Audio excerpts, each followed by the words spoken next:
Why do some flashbacks feel like reliving something, while others don't involve that sense of detachment or unreality? Is it possible to have flashbacks without any dissociation at all? Let's talk about it. Welcome or welcome back. I'm Rosie. Hi. I'm a disabled UK-based counsellor specialising in supporting disabled, neurodiverse and chronically ill people with their mental health. And alongside private counselling, I make these videos to offer psychoeducation and support, particularly for those who can't access therapy right now. These videos are not a replacement for counselling, but I hope that they can give you some practical tools and a reminder that you're not alone. Dissociation and flashbacks can be really confusing experiences, as one of our viewers pointed out with this comment. First of all, thank you for the compliment, and that's very, very sweet. And this question that you've asked is a really good question, so thank you for asking it, because flashbacks are often deeply misunderstood. I can totally see why you might be wondering if dissociative flashbacks is one of the 4 types or where it fits in, and I put this video together to hopefully make it a little bit clearer. So first of all, to answer this question, we need to know what dissociation is. The easiest Cliff Notes way to think of dissociation is that feeling of I'm not really here. So you might get a sense of I feel the intense fear in my body, but I can't fully see or place what's happening, and everything feels real, I feel spaced out. Dissociation is when the mind disconnects from parts of your experience, be that thoughts, feelings, the body, or your surroundings. It has some key features like depersonalization. That is, I feel detached from myself. Derealization, that is, things don't feel real.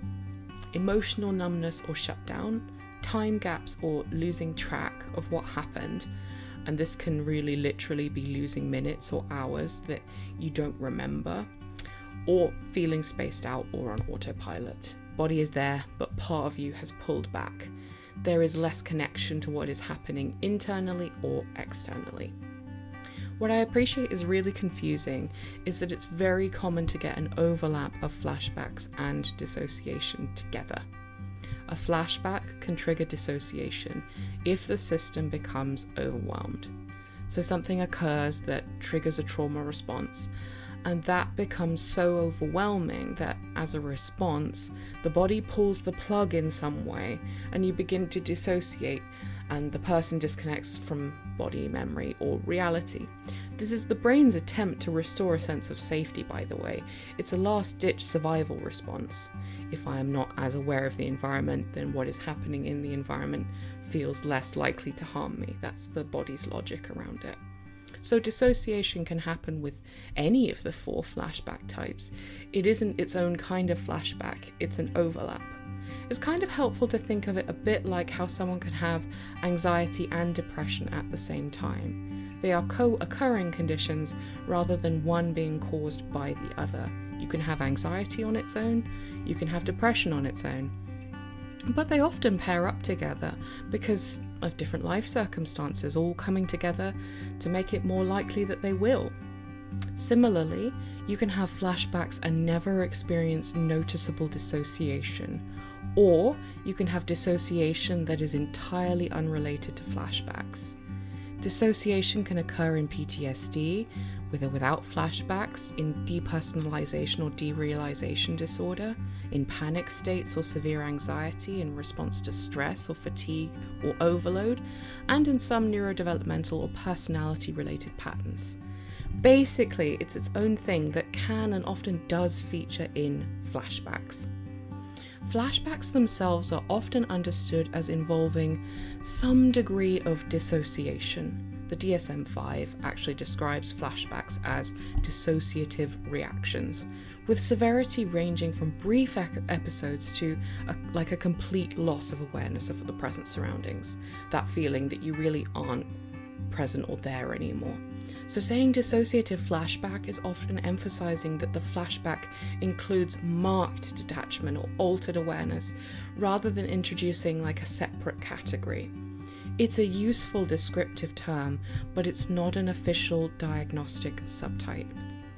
I can appreciate that dissociation can be very distressing as an experience, especially because it can feel disorienting or really frightening to lose that sense of connection to yourself, your emotions, or the environment around you, or your body. For some people, it feels like being far away or not fully there, and that lack of grounding can be unsettling, deeply unsettling in its own right. And at the same time, it's important to recognize that not experiencing dissociation, if you have flashbacks, doesn't make your trauma responses any less valid or serious. People's nervous systems adapt in different ways under threat. Some lean towards hyperactivation and re-experiencing, others towards detachment, and many experience a mix over time, so it's really complicated. None of these patterns measure how bad something was, they're simply different ways for the mind and body to cope with overwhelming or traumatic experiences. It's completely okay to experience flashbacks without obvious dissociation, and it doesn't make what you've been through any less real or any less severe. Trauma responses don't follow a single pattern. Some people relive experiences with strong sensory or emotional intensity, while others experience more detachment or unreality, and many move between those different states at different times, as I said.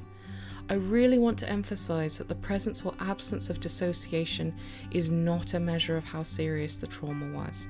It's more about how your nervous system has learned to respond and to protect you in the aftermath. Different brains and bodies cope in very different ways, and all of those responses are valid.